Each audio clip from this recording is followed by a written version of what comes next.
Roberto Bolaño nació en Santiago de Chile el 28 de abril de 1953 y fue un autor que desde los 15 años se adentró en el mundo de la literatura. Desde sus antecedentes históricos podemos encontrar el golpe de Estado que se realizó en Chile por parte de Pinochet el 11 de septiembre de 1973. Asimismo, la dictadura por parte de este mismo personaje, el cual se caracterizó por sistemáticas violaciones a los derechos humanos, y la escena contracultural de 1970, donde estuvieron inmersas diversas actividades literarias y artísticas, como por ejemplo el rock. Pues si no sabían, Bolaño era un gran fan de David Bowie. En cuanto a los antecedentes literarios, podemos decir que Bolaño fue un testigo del fenómeno literario del boom latinoamericano, que nace en la posmodernidad, el cual se caracterizó por su convencionalismo, sus tratamientos del tiempo de forma no lineal y el realismo mágico. Durante este fenómeno se detectaron autores como Gabriel García Márquez. Por último, es importante destacar que Bolaños fue parte del momento infrarrealista, que se opone a las acepciones del realismo mágico, de forma que narra la realidad tal cual es para hacer una crítica y una reflexión social. De esta manera, en sus cuentos de llamadas telefónicas ya podremos evidenciar esta tendencia. El post-boom fue una tendencia que surgió al final de los años 70 en Latinoamérica. Esta tiene una relación estrecha con el postmodernismo, a su vez con las narrativas del boom, de la manera en que busca salir de lo universal y lo clásico. En la narrativa del post-boom podemos encontrar diversas características literarias que muestran esta ruptura con la tendencia del boom. En primer lugar, tendremos narraciones que muestran lo real y el cotidiano. Usan la memoria como primer recurso. Respecto a los personajes principales, estos suelen pertenecer a grupos marginados, tienden a tener un toque nostálgico que ofrece una perspectiva de la desesperanza que se tenía en la época.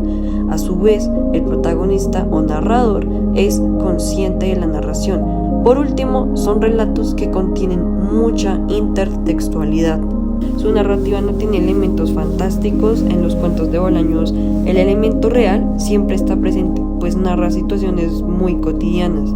De esta manera, lo único y real se le otorga el lenguaje con el uso de figuras literarias como lo son las metáforas.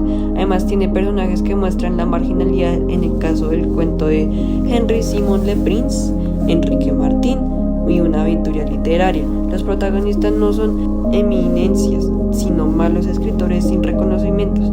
En el concepto de perspectiva es amplio, pues nos muestra un discurso arraigado. La historia y la memoria histórica también se ven mucho, por ejemplo, en Sensini, donde este nos dice que sus cartas le hablaba de la situación política chilena y argentina. Todavía estaban bien establecidas las dos dictaduras. La nostalgia también se ve mucho, ya que se confrontan temáticas como la muerte y el suicidio, por ejemplo en llamadas telefónicas.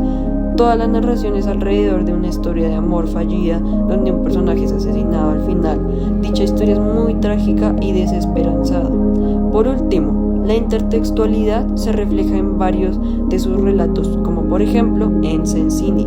Este menciona varios autores de los años 20.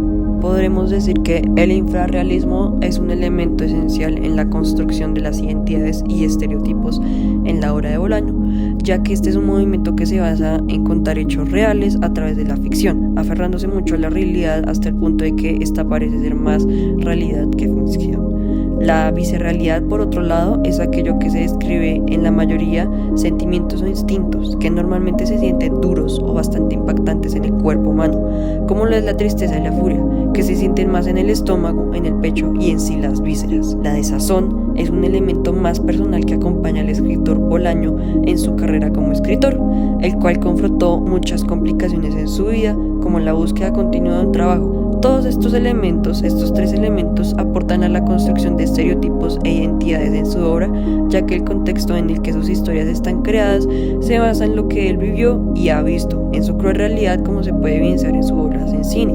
Más en específico, el protagonista, el cual forja una identidad cuando poco a poco va escribiendo para los concursos literarios, ya que en Sensini era su mentor, es el que lo guía. Por último, los estereotipos también se evidencian en este cuento, ya que uno de ellos es en sí Sensini, el escritor, pues da unas vibras de que proviene de la típica familia estable, un padre escritor y una madre que cuida a su hija. Su hija es exitosa, quiere estudiar medicina y el padre tiene sus aventuras por el mundo, el cual lamentablemente muere.